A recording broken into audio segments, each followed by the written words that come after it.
آتا تو کوئی اور ہی آیا ہوتا. وقت تھا وقت مسیحا نہ کسی اور کا وقت.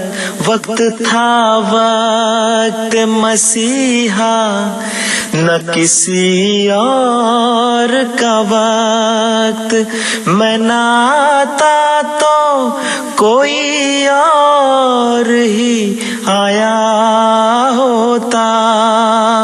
میں نہ آتا تو کوئی اور ہی آیا ہوتا. وقت تھا وقت مسیحا نہ کسی اور کا وقت.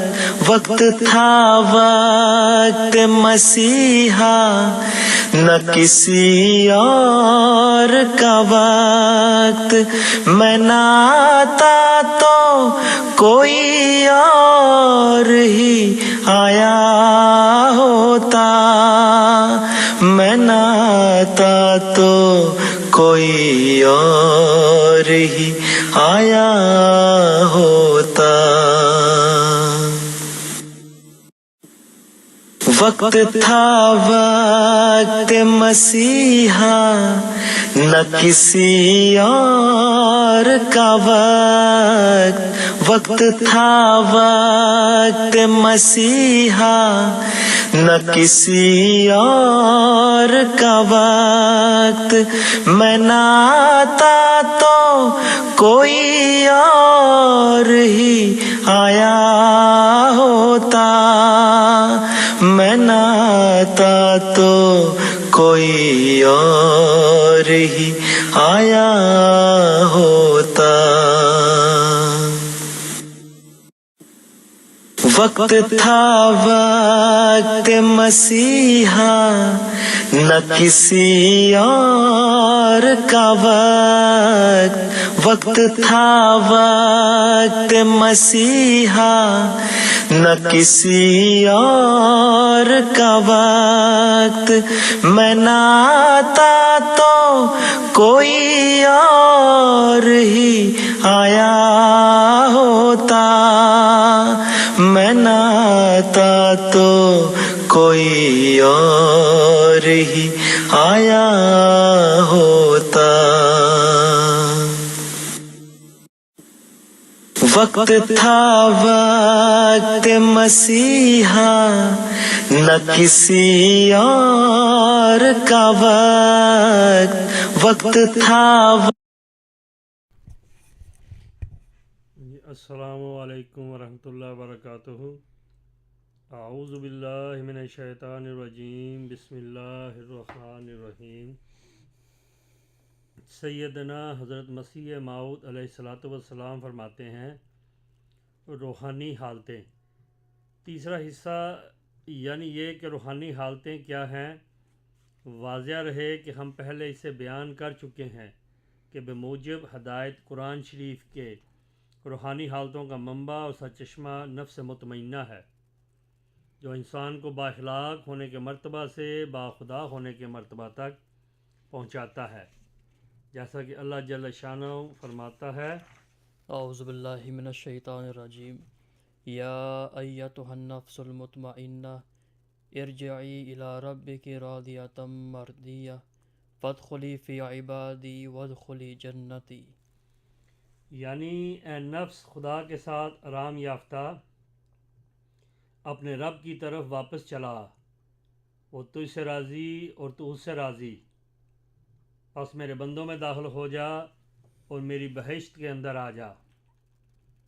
اس جگہ بہتر ہے کہ ہم روحانی حالتوں کے بیان کرنے کے لیے اس آیت کریمہ کی تفسیر کسی قدر توضیح سے بیان کریں. پس یاد رکھنا چاہیے کہ اعلیٰ درجہ کی روحانی حالت انسان کی اس دنیاوی زندگی میں یہ ہے کہ خدا تعالیٰ کے ساتھ آرام پا جائے اور تمام اطمینان اور سرور اور لذت اس کی خدا میں ہی ہو جائے. یہی وہ حالت ہے جس کو دوسرے لفظوں میں بہشتی زندگی کہا جاتا ہے۔ اس حالت میں انسان اپنے کامل صدق اور صفا اور وفا کے بدلہ میں ایک نقد بہشت پا لیتا ہے، اور دوسرے لوگوں کی بہشت موعود پر نظر ہوتی ہے اور یہ بہشت موجود میں داخل ہوتا ہے۔ اسی درجہ پر پہنچ کر انسان سمجھتا ہے کہ وہ عبادت جس کا بوجھ اس کے سر پر ڈالا گیا ہے، در حقیقت وہی ایک ایسی غذا ہے جس سے اس کی روح نشو و نما پاتی ہے اور جس پر اس کی روحانی زندگی کا بڑا باری مدار ہے، اور اس کے نتیجہ کا حصول کسی دوسرے جہاں پر موقوف نہیں ہے۔ اسی مقام پر یہ بات حاصل ہوتی ہے کہ وہ ساری ملامتیں جو نفس لوامہ انسان کا اس کی ناپاک زندگی پر کرتا ہے، اور پھر بھی نیک خواہشوں کو اچھی طرح ابھار نہیں سکتا اور بری خواہشوں سے حقیقی نفرت نہیں دلا سکتا اور نہ نیکی پر ٹھہرنے کی پوری قوت بخش سکتا ہے، اس پاک تحریک سے بدل جاتی ہے جو نفس مطمئنہ کے نشو و نما کا آغاز ہوتی ہے، اور اس درجہ پر پہنچ کر وقت آ جاتا ہے کہ انسان پوری فلاح حاصل کرے، اور اب تمام نفسانی جذبات خود بخود افسردہ ہونے لگتے ہیں، اور روح پر ایک ایسی طاقت افزا ہوا چلنے لگتی ہے جس سے انسان پہلی کمزوریوں کو ندامت کی نظر سے دیکھتا ہے۔ اس وقت انسانی سرشت پر ایک بھاری انقلاب آتا ہے اور عادت میں ایک تبدل عظیم پیدا ہوتا ہے، اور انسان اپنی پہلی حالتوں سے بہت ہی دور جا پڑتا ہے، دھویا جاتا ہے اور صاف کیا جاتا ہے، اور خدا نیکی کی محبت کو اپنے ہاتھ سے اس کے دل میں لکھ دیتا ہے، اور بدی کا گند اپنے ہاتھ سے اس کے دل سے باہر پھینک دیتا ہے۔ سچائی کی فوج سب کی سب دل کے شہرستان میں آ جاتی ہے، اور فطرت کے تمام برجوں پر راست بازی کا قبضہ ہو جاتا ہے، اور حق کی فتح ہوتی ہے اور باطل بھاگ جاتا ہے اور اپنے ہتھیار پھینک دیتا ہے۔ اس شخص کے دل پر خدا کا ہاتھ ہوتا ہے اور ہر ایک قدم خدا کے زیر سایہ چلتا ہے۔ جزاکم اللہ واحسن الجزا۔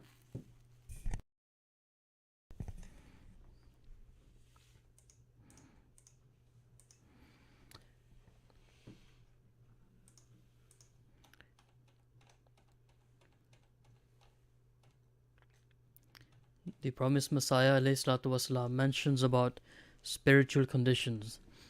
The third question is, what are the spiritual conditions?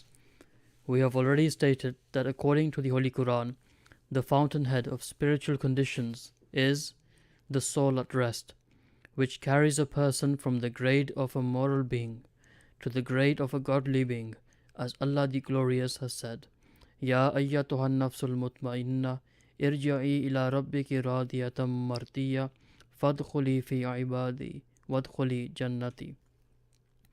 That is, O soul that has found its rest in God, return to thy Lord, thou well pleased with him, and he well pleased with thee. So enter among my chosen servants and enter my garden. At this place, in order to explain the spiritual conditions, it is best to explain the commentary of this blessed verse with a degree of clarity.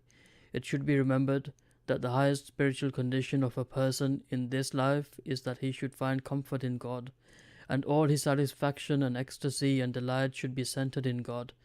This is the condition which is called the heavenly life.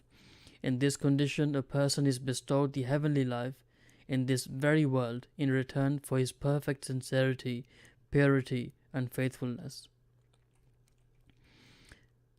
Other people look forward to paradise in the hereafter, but he enters it in this very life. Arriving at this stage, a person realizes that the worship that was prescribed for him is in truth the food that nurtures his soul and on which his spiritual life largely depends, and that its consummation is not postponed to the afterlife. All the reproof that the reproving self administers to him on his unclean life, and yet fails to rouse fully his longing for virtue and generate real disgust against his evil desires, and bestow full power to adherence to virtue, is transformed by this urge which is beginning of the development of soul at rest.